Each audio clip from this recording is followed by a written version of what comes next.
What is up, everybody? JD here. I hope you're doing well today. Going to be doing an update on my CZ P-10C Ported. Let's get it.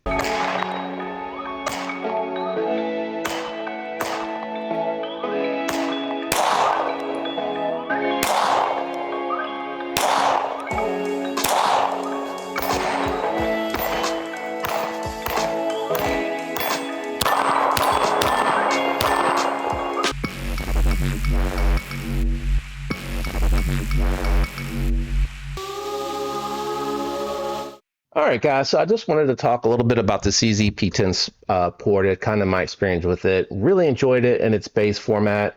I did end up, after shooting like hundreds of rounds, find that the actual back grip, the little grips are like kind of slant cut, and they start to eventually chew into my palm. So while I did appreciate the grip in the up front in the beginning, I ended up finding that they were a little too aggressive. So I went with like the standard, the little bit less aggressive HandleItz grip, and those work perfect for me.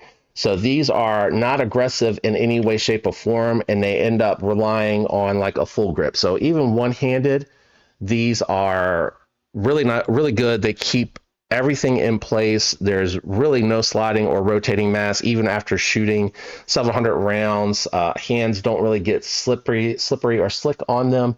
So I do like them. But alternatively, if you don't like the look of this, because that's really what my pause was, I wasn't sure how I was going to like that grip texture.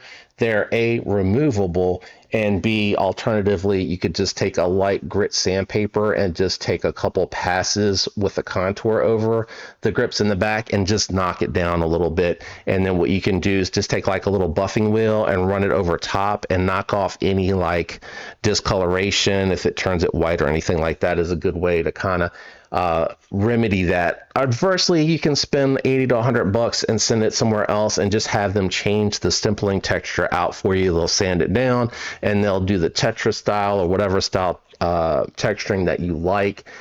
I've seen a lot of positive reviews, and the reason I saw them is because I was actually researching them. All right, so that was the first thing that I did. And just to indicate, I probably should have done this earlier. This is an unloaded firearm with nothing in any of the magazines. So it comes standard with a 15-round magazine and flush fits in the comp, which is one of the draws that I like to it. I ordered a We the People holster, and I did order it with an Optic cut, but they sent it to me. The one they sent to me doesn't fit. And I thought I did a RMR cut, but it doesn't fit. So I need to mod that so that I can get to carrying this one. But I do carry the Echelon 4.0 FC, and I have found that even though it is thicker than the Shield X, I can comfortably carry it by sizing up one on my shorts or pants, long as they have a little bit of flex to them. So I can carry them comfortably, but what I would probably say, if it's going to be a long day, I'm probably going to grab the Shield X, or if it's summertime, I'm probably going to go with the Shield X, just because the sheer weight difference between the two. These are a little bit heavier and it is noticeable. So in the shorts and stuff like that, or a long day, I probably will lean towards the Shield X. But if I'm running errands, going grocery shopping, something like that, this one, and honestly, the Echelon gets in the pockets, gets carried more often than this one, but I do like this one a lot. So the second thing I want to talk about really quick is it is a large chunk port, and it is louder than the Shield X. So I wasn't expecting that. I do carry internal ears, the insert ears in the pocket just in case. Obviously, in an emergency situation, you're not going to have the time for that. It's probably going to be up close, and it's just going to be, jam and go. So my hope is that will suppress it a little bit. Even if it doesn't, I don't care. I'll be alive. But in a situation where, I don't know, there's a firefight, you may have a moment to where you can stuff those in really quick. for protection for yourself. But I think in most emergencies, it's going to be such an unrealistic thing. But I do carry them just in case. You never know, right? Better to be prepared and have them than not be prepared. I went ahead and ordered the, I'm going to forget, DPP titanium plate. It is a fairly thin plate. You know, I think it sits pretty well. Can't quite co-witness. It is like just out of reach for a co-witness as I say that. Oh, I am thinking about the Echelon. This one I was able to co-witness because that's how I first tuned the Cyelee Wolf X Pro X. Is this Pro X? X Pro. My apologies. I was able to co-witness this because that's how I started to get this zeroed, and then it just needed a little minor tweak. So it was pretty darn close. Still have the factory trigger, which is an awesome trigger. I don't know why you would want to upgrade this trigger. I mean, it has a little slight curve to it, but it melts into hand. Like, this thing is awesome. It melts into hand. This is my normal trigger position. I go up as far as I can, and it hits in that knuckle perfectly for me. So I do appreciate that. Like I said, this is not chambered. Nothing's in there at all. So when I hit that, I'll pull back so you can see that. So this is all the take up right here. And then you're at the wall. Nice 4 to 5 pound trigger pull. Oh, the magazine's still in there. Sorry. Magazine's still in there. All right, there we go. And then your reset. That's a really good factory reset. Yeah, I like that a ton. The plate, just to touch on that really quick, I'll have this plate on my wife's, I think it's on my wife's MMP 2.0 9mm compact. So she has this plate and it's been fantastic. It's been on that firearm for maybe 2 years, I think, with no issues. Well, I got this plate in, I went to install it, and I went to do the 12, I think it was 11 or 12 pound torque in the top of one of the bolts sheared off. So shout out to Wright Armory, WRIGHT Armory. They have a laser service. It was a little expensive, but it was an excellent job. It came back with no damage to the threads. Everything was fully removed. So I grabbed two heat treated screws that didn't come with the plate, that were flat and flush fitting, that were the same dimensions. I just measured them out and ordered them, and I used those to install the plate, and it has been fine. So one plate, no issue. Second place, one screw messed up. And actually, now that I'm remembering, they sent 4 screws. So I used the original screw that I had on here. You can see a little of the thread locker was taken off because I installed that one first. It was the second one that sheared. And I installed the second one, and I did torque that down to make sure that it fit. But then I decided to go ahead and remove them because I don't know what type of screws they're sending with it, and it can happen. But I used the screws that I had ordered to do that. But the titanium plate is still on here. Really quick, because I'm going to do a full review on the Wolf X Pro. I like it. It's holding zero. It has a pretty good, again, this is unloaded. It has a pretty good optic window. Give me a second to find it. And the dot on it is pretty good. You can brighten and lower the brightening, and it has a shake awake feature. Here, I'll move my fingers back a little bit so you can see that if I can. It's always so hard to show it in the camera the other way. Good optic. The other thing that I did with this one here is I blacked, oh, that's right, it's looking at me. I blacked out the rear. I don't like the white, but it is serrated everywhere else. I'm going to leave it just like that. And I ordered the P365, and I'll do a B-roll for this as well. P365 Optic here. Some of that silver is from the tool that they include to install it. It's Dawson Precision. They recommend using their tool. You can see that not comfortable. Even though it's not loaded, I don't ever feel comfortable pointing that at myself. So let me try to get this co-witnessed.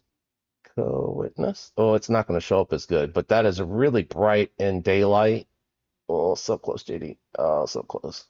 And you can, like I mentioned earlier, you can slightly co-witness that. So that is nice. Always keep these batteries in the range bag, but I do like that you can co-witness this.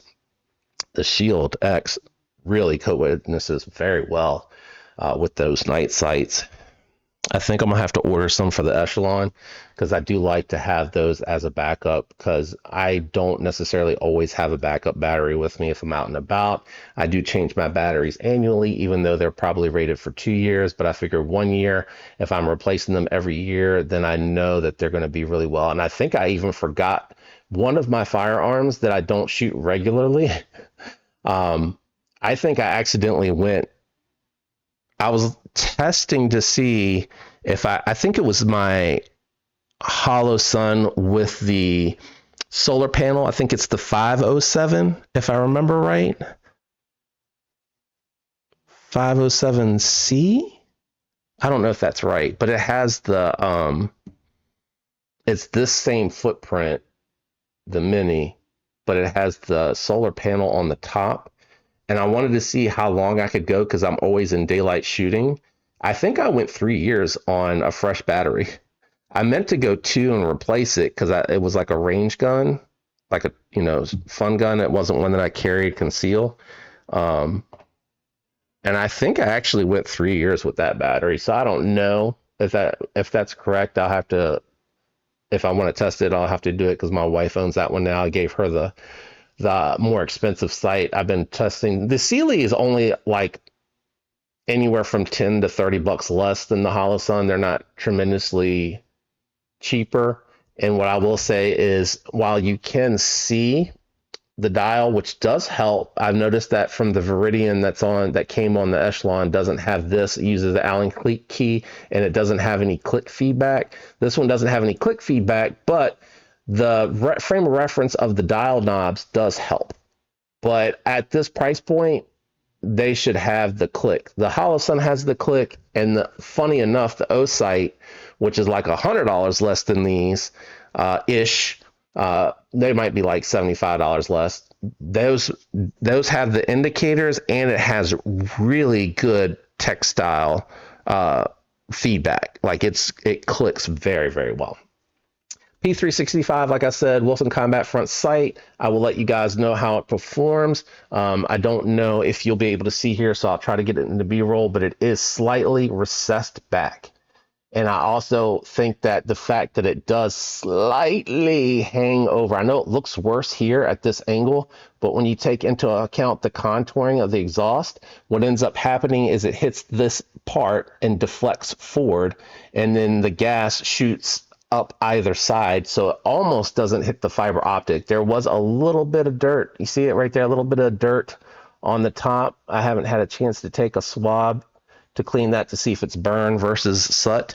But even if it's soot, it might be burnt on there. All right, shooting impressions on this. I did for the other 3 magazines. I took advantage of the base plate. So I do have a little bit of extra room on there for the pinky that normally just sits on the lip of the flush fit, but it also gives you +3, 15, 16, 17, +2. It lets you +2 it to take it up to 17 rounds. I did keep 1 factory base plate for those occasions where I do carry it, and then I keep the extended mag as the backup. This thing shoots really nice, really nice. For compact, it is quite impressive how flat it shoots. The trigger impression is really good. I'm able to stay on target with the smaller optic, so it's not the Shield RMS footprint. It is the Mini, which is a step up from that, but it's not quite as large as the O-Sight C or the 507K. I think it's the K. Which is weird because it's meant to be like the competition optic that I put on like the range toy type guns. So this one here, I purposely went with the Wolf Pro X because it is a little bit more low profile, a little bit more discreet. It's not going to print as much. It's not as small as the RMS though, for sure. But I am able to, with the port and the firearm, I'm able to really stay on it. Now, once in a while, I might loosen my grip too much because I'm trying to maximize left hand grip and trying to find that sweet spot with the right hand grip to where I have it gripped, but it's like, I would say what my sweet spot is like a 50-90. So I have more grip going with the left and a little bit with the right, and that locks it in place, but I have it loose enough to where I can move that trigger freely when I have it all the way in onto the knuckle. So you see I'm all the way in on the knuckle. Like, this is what I have found works best for me, and then out in front of the gun a little bit. So a little hard to see at this angle, but you'll see while I'm shooting. Good recoil impulse. The slide doesn't slam too hard. I only had one misfeed, and that was, I think, ammunition related.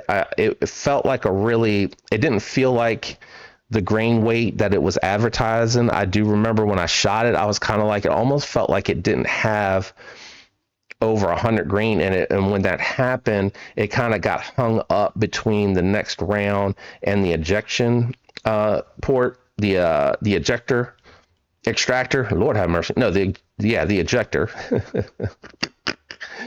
Anyway, my point being is I had that one misfeed. I am roughly between 700 and 800 rounds roughly through this firearm so far, so I haven't quite made it to 1,000, but I have shot it a lot since I've gotten it back, and I think I am probably 300, if I had to speculate, 300 rounds on that front optic so far.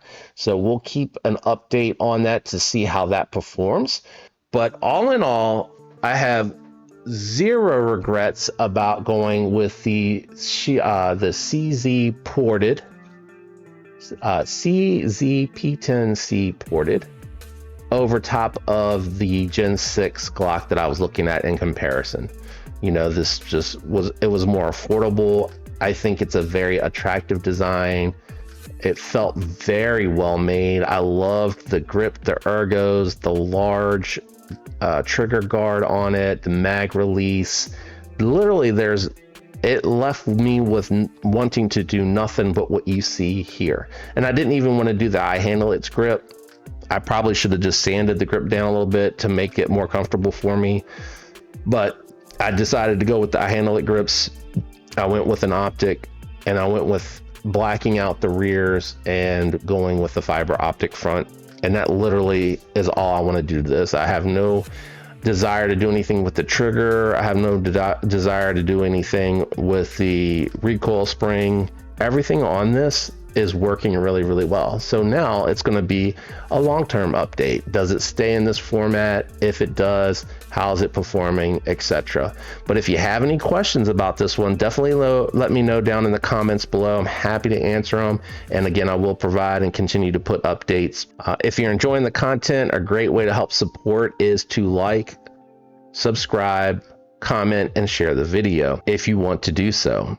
That is it for me today. I am out of here. I will catch you on the next one. Goodbye.